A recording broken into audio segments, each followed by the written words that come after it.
माननीय अध्यक्ष महोदय, भारत सरकार ने कौशल विकास कार्यक्रम और नई शिक्षा नीति 2020 लागू की है, जिसका उद्देश्य छात्रों को व्यावहारिक ज्ञान और उद्योगों से जुड़ी नई स्किल प्रदान करना है। इसके साथ ही वोकेशनल ट्रेनिंग अचीवमेंट को बढ़ावा दिया जा रहा है।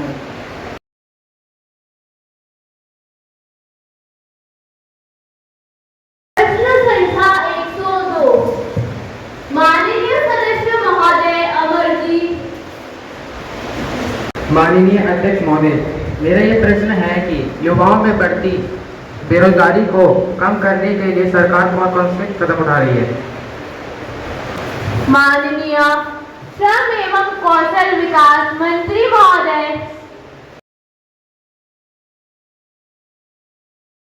माननीय अध्यक्ष महोदय, प्रधानमंत्री कौशल विकास योजना और स्टार्टअप योजनाओं के माध्यम से सरकार रोजगार के अवसरों को बढ़ावा दे रही है। इसके अलावा आत्मनिर्भर अभियान के तहत युवाओं को रोजगार के लिए प्रोत्साहित किया जा रहा है। प्रश्न संख्या 103, माननीय सदस्य महोदया सुरभि जी। माननीय अध्यक्ष महोदय, मेरा यह प्रश्न है कि महिलाओं के सुरक्षा निश्चित करने के लिए सरकार ने क्या योजनाएं चलाई हैं? माननीय महिला एवं बाल विकास मंत्री महोदया। महोदय, मैं आपको यह बताना चाहती हूँ कि सरकार ने निर्भय खंड के तहत कई योजनाएं चलाई हैं, जिनमें हेल्पलाइन, पुलिस वालों में सुधार, पैनिक वर्णन जैसे सुविधाओं का प्रवर्धन किया गया है। इसके साथ ही विभिन्न कानूनी सुधार किए जा रहे हैं ताकि अपराधों को कड़ी से कड़ी सजा दी जा सके।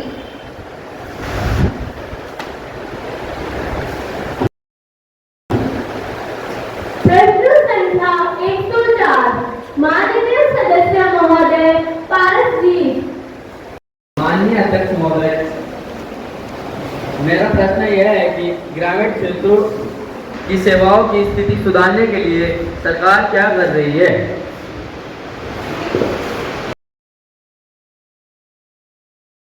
माननीय स्वास्थ्य मंत्री महोदय।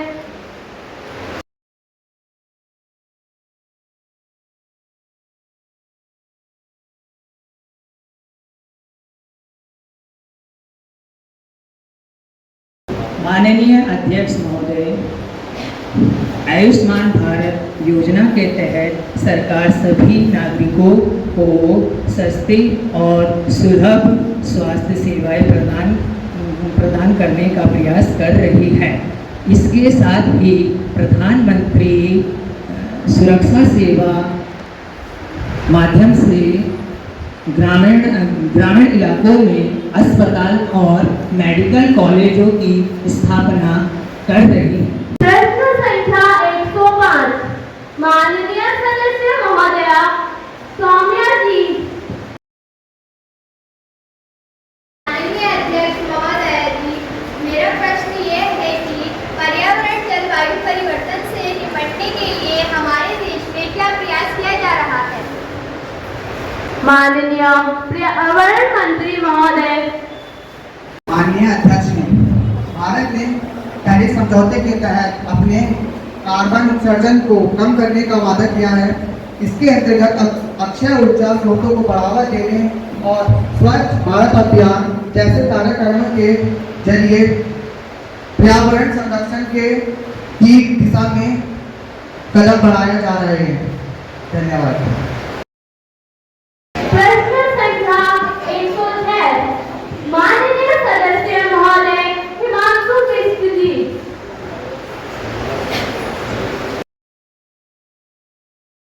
माननीय महोदय अध्यक्ष, डिजिटल इंडिया कार्यक्रम के तहत ग्रामीण क्षेत्रों में इंटरनेट और डिजिटल सेवाओं की पहुंच कैसे सुनिश्चित की जा सकती है? माननीय विज्ञान एवं प्रौद्योगिकी मंत्री महोदय। माननीय अध्यक्ष महोदय, भारत नेट परियोजना के माध्यम से सभी ग्राम पंचायतों को ब्रॉडबैंड इंटरनेट कनेक्टिविटी प्रदान की जा रही है। इसके अलावा डिजिटल सेवाओं को सस्ता और सुलभ बनाने के लिए कई प्रयास किए जा रहे हैं।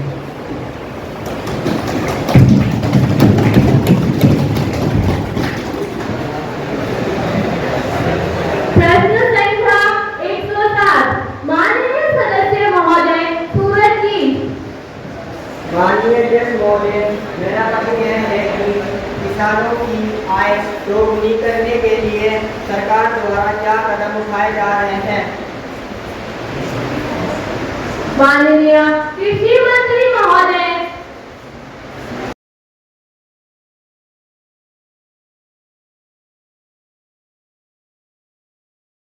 माननीय अध्यक्ष महोदया, मैं आपके माध्यम से बताना चाहूँगा कि हमारी देश की प्रधानमंत्री किसान सम्मान निधि योजना के तहत किसानों को वित्तीय सहायता प्रदान की जा रही है। इसके साथ ही किसान क्रेडिट कार्ड, सिंचाई योजनाएं और बीमा योजनाएं शुरू की जा रही है।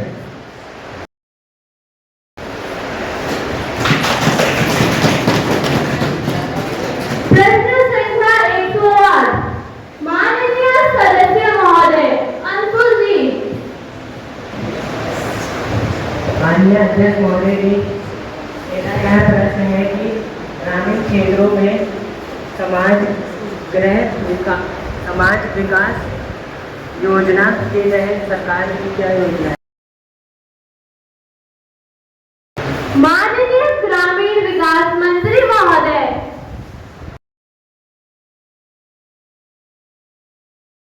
माननीय अध्यक्ष महोदय, मैं आपको यहाँ बताना चाहता हूँ कि प्रधानमंत्री ग्रामीण योजना, आवास योजना और मनरेगा जैसी योजनाओं के तहत ग्रामीण इलाकों में बुनियादी ढांचों और रोजगार को सृजन में बढ़ावा दिया जा रहा है। नंबर 109 माननीय सदस्य महोदया अनंत जी।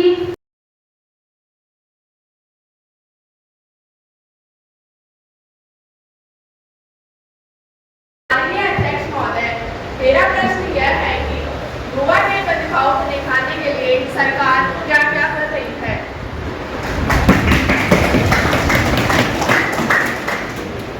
माननीय युवा कल्याण एवं खेल मंत्री महोदया।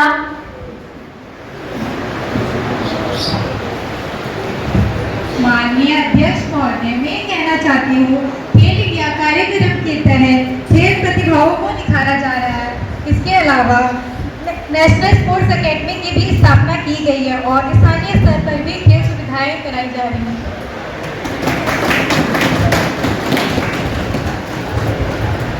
प्रश्न संख्या 110 माननीय सदस्य महोदय मनीष जी। माननीय अध्यक्ष महोदय, मेरा यह प्रश्न है कि स्वरोजगार और स्टार्टअप को बढ़ावा देने के लिए सरकार क्या सुविधाएं प्रदान कर रही है?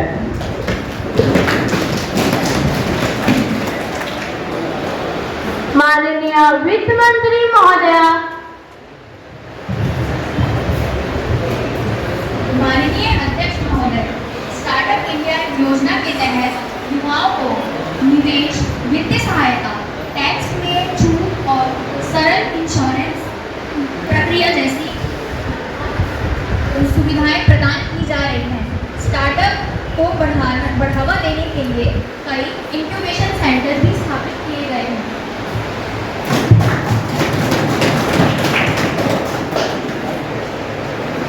माननीय नेता प्रतिपक्ष महोदय के लिए सरकार के साथ साथ नेता प्रतिपक्ष एवं सांसदों के प्रति मैं धन्यवाद अदा करती हूँ। प्रश्न का समाप्त। नेता प्रतिपक्ष अपने विचार रखें। माननीय अध्यक्ष महोदय, वर्तमान सरकार हर मोर्चे में विफल साबित हो रही है। समाज में कोई भी नागरिक सरकार के काम से खुश नहीं है। महंगाई चरम पे है। टमाटर, तेल आदि के भाव आसमान छू रहे हैं। किसान आत्महत्या करने को मजबूर है, युवाओं को रोजगार प्राप्त नहीं हो रहा है, आम जनता असुरक्षित है, जनता में त्राही त्राही मची हुई है। माननीय अध्यक्ष महोदय, ऐसा लगता है कि सरकार अपने कर्तव्यों को ठीक ढंग से निभा नहीं रही है। आपके सरकार के मंत्री जनहित के मुद्दों पर ही मौन है, जिससे जनता का विश्वास सरकार के लिए डगमगा रहा है। माननीय अध्यक्ष महोदय, जो सरकार सरोवरों के प्रति वचनबद्ध ना हो, उसे कार्य करने का नैतिक अधिकार नहीं है।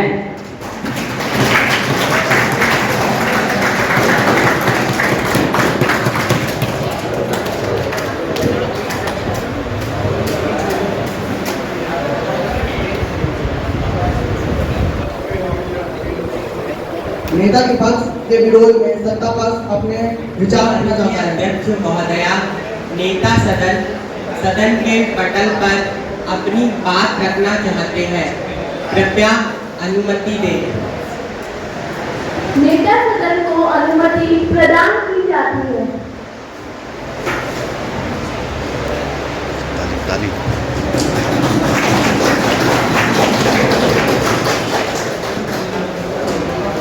माननीय अध्यक्ष महोदय, हमारी सरकार देश के चौमुखी विकास के लिए निरंतर कार्य कर रही है।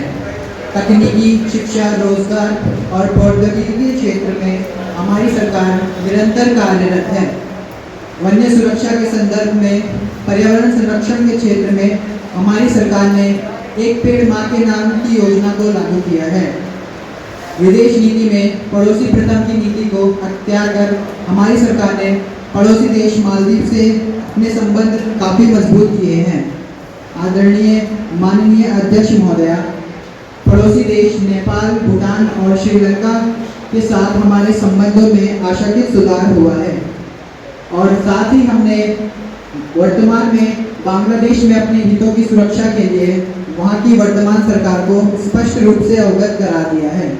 माननीय अध्यक्ष महोदया, जैसे कि आप जानते हैं कि हमारा पड़ोसी देश पाकिस्तान जो पूर्व से ही आतंकवाद को सह देता आ रहा है, यदि भी अगर वो भविष्य और वर्तमान में भी इसी प्रकार के दुष्कर्म करेगा तो हमारी सरकार उससे किसी भी प्रकार का कोई भी औपचारिक व अनौपचारिक किसी प्रकार का संबंध नहीं साझा करेगी।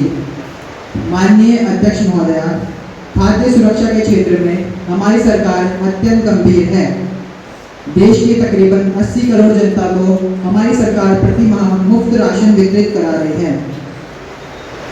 देश की तकरीबन मिड डे मील योजना के अंतर्गत सरकारी विद्यालय के समस्त छात्रों को समुचित पोषण मिले, यह हमारा निरंतर कार्य है। हम इसके लिए प्रतिबद्ध हैं। माननीय अध्यक्ष महोदया, समग्र शिक्षा अभियान के अंतर्गत इस देश के 14 वर्ष तक के सभी आयु के बच्चों को निःशुल्क और अनिवार्य शिक्षा प्रदान कराने का हमारा ये कर्तव्य है। माननीय अध्यक्ष महोदया, इस देश के रोजगार को प्रदान करने के लिए हमारी सरकार निरंतर प्रयास कर रही है। स्टार्टअप और इनोवेशन के जरिए देश में हम निरंतर रोजगार के अवसर पैदा कर रहे हैं। आईटी और विज्ञान के क्षेत्र में हमने विशेष फोकस किया है। हमारे प्रेषक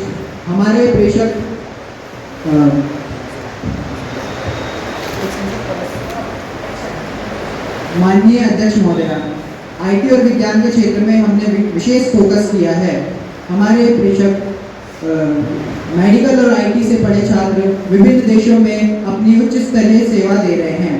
साथ ही संस्थानों और अनेक विश्वविद्यालयों से निकले छात्र विश्व की विभिन्न कंपनियों में सीईओ के पद पर हैं। ये देश के लिए बहुत बड़े गौरव का अवसर है। माननीय अध्यक्ष महोदया, हमने अंतरिक्ष और विज्ञान क्षेत्र में काफ़ी लंबी छलांग लगाई है। मंगल ग्रह और चंद्रमा पर दस्तक देने के बाद अब हम सूर्य के बहुत नजदीक जा पहुंचे हैं। अब हमारा प्रयास है कि हम शुक्र ग्रह पर जल्द से जल्द दस्तक दें। इसके लिए मैं आपको आश्वासन दिलाता हूं कि अगले वर्ष तक हमारे अंतरिक्ष यात्री अंतरिक्ष पर भेजे जाएंगे। माननीय अध्यक्ष महोदया, खेल के क्षेत्र में ओलंपिक और पैरा ओलंपिक में हमने पदकों की संख्या कई गुना बढ़ा दी है। हमारे खिलाड़ी मनु भाकर और अवनी लेखा ने एक ही वर्ष तत्कालीन वर्ष 2 से अधिक पदकों को जीतकर देश को गौरवान्वित अवसर कराया है। मैं आपको यह बताना चाहता हूं कि ये हमारी खेल महाकुंभ जैसी योजनाओं को मिलती सफलता है। धन्यवाद। वक्तव्य के बाद सदन की कार्यवाही लंच तक के लिए स्थगित की जाती है। आज युवा संसद कार्यक्रम के तहत राजकीय इंटर कॉलेज कोटद्वार के विद्यार्थियों के द्वारा यहाँ पर लोकसभा के प्रश्नकाल तथा शून्यकाल की कार्यवाही का मंचन किया गया और इससे विद्यार्थियों को प्रत्यक्ष रूप से देखने का एक अनुभव हुआ कि हमारे देश की केंद्रीय विधायिका संसद के निम्न सदन लोकसभा में किस प्रकार सदन की कार्यवाही संचालित होती है और हमारे जनप्रतिनिधि किस प्रकार जन सारोकारों से जुड़े सवालों को वहां पर कार्यपालिका या मंत्रियों और नेता सदन के सामने उठाते हैं और किस प्रकार माननीय मंत्रियों और नेता सदन के द्वारा उनका प्रत्युत्तर दिया जाता है। इसको इस कार्यवाही में कक्षा 11 और कक्षा 12 के विद्यार्थियों ने प्रतिभाग किया और उनको प्रत्यक्ष रूप से इस कार्यवाही में सम्मिलित होने का अवसर मिला। धन्यवाद।